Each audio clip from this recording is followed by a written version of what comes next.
আব্বু একটা কথা বলেছিল, বাটারিং অয়েলিং ছাড়া যদি কেউ এবার পুরস্কার পায় তাহলে আমি পাবো। দুটো অ্যাডভাইস আমার খুব মনে পড়ে। সবসময় বলতো যে কারো কাছ থেকে টাকা ধার দিবা না, আবার কাউকে যদি টাকা দাও তাহলে সেটা সারা জীবনের জন্য দিয়ে দিবে। ভার্সিটি স্যারের সাথে আপনার কাটানো সুন্দর মুহূর্তের একটু স্মৃতিচারণ জানতে চাই।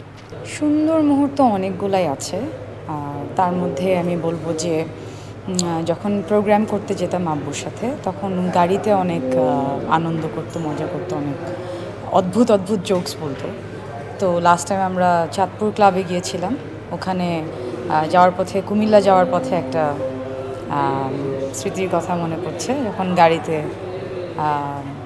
যাই হোক একটা ছোটো, আমি জানি না বলবো কি না, তো একটা মানে তার কাছে একটা সিগারেট ছিল। সিগারেটটা হচ্ছে পাইন সিগারেট, না স্ট্রবেরি ফ্লেভার একটা সিগারেট। তো বলছে যে এটা কি আমাদের মানে তবলাবাদক অনেকে ছিল, তো তো বলছে যে এটা কি দিল, এটার মধ্যে মানে এত হালকা একটা জিনিসটা কোনো বুঝতেছি না, এটা কী খাচ্ছি। তো তখন অন্যজনরা বলছিল যে এটাই আপনার জন্য ভালো, এটার মধ্যে নিকোটিন কম আছে। কারণ না, নিকোটিনটাই তো আমার দরকার। এই কথা বলে মানে সিগারেটটা নিল এবং সবাই খুব হাসতে হাসতে শেষ। কিন্তু এরপরেই কিন্তু তার আবার একটা গানের প্রোগ্রাম আছে।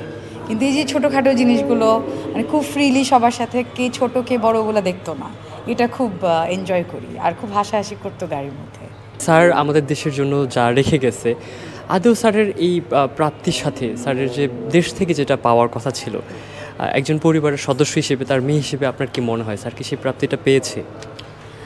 আমার মনে হয় যে আমি যদি এটার দুইটা ওয়ে আছে দেখার, যে আমি যদি মানুষের কাছ থেকে প্রাপ্তির কথা চিন্তা করি, যে মানুষ তাকে কতটুকু রেসপেক্ট করছে, তাহলে আমি বলবো যে মোর দেন 100% যদি কিছু থাকে সেটা মানুষের কাছ থেকে কোনো কমপ্লেইন নেই। কিন্তু রাষ্ট্রীয়ভাবে যদি আমি বলতে চাই, সেখানে আব্বু একটা কথা বলেছিল যে এবার মানে আব্বু এই কথাটাই বলেছিল যে যদি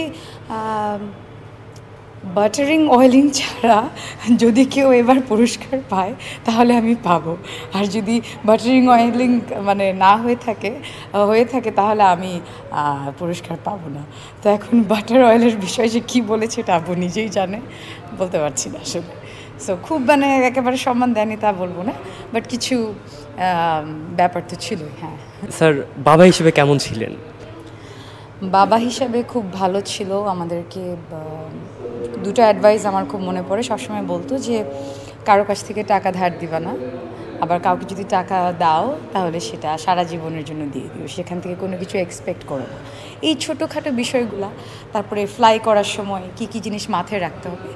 অলওয়েজ একটা কথা বলতো যে 2-3 ঘন্টা হাতে নিয়ে রওনা দিবে। এই মানে 2-3টা জিনিস আমি দেখেছি, যখনই আমি ফলো করিনি তখন আমি বিপদে পড়েছি। সো এই ছোটোখাটো জিনিসগুলো আসলে আমি বলবো অনেক বড় একটা মানে আমার জীবনের শিক্ষা, এবং এটা যারা আমার কথা শুনছেন তাদের জন্য আমি বলবো যেটা খুব কাজে দেয়।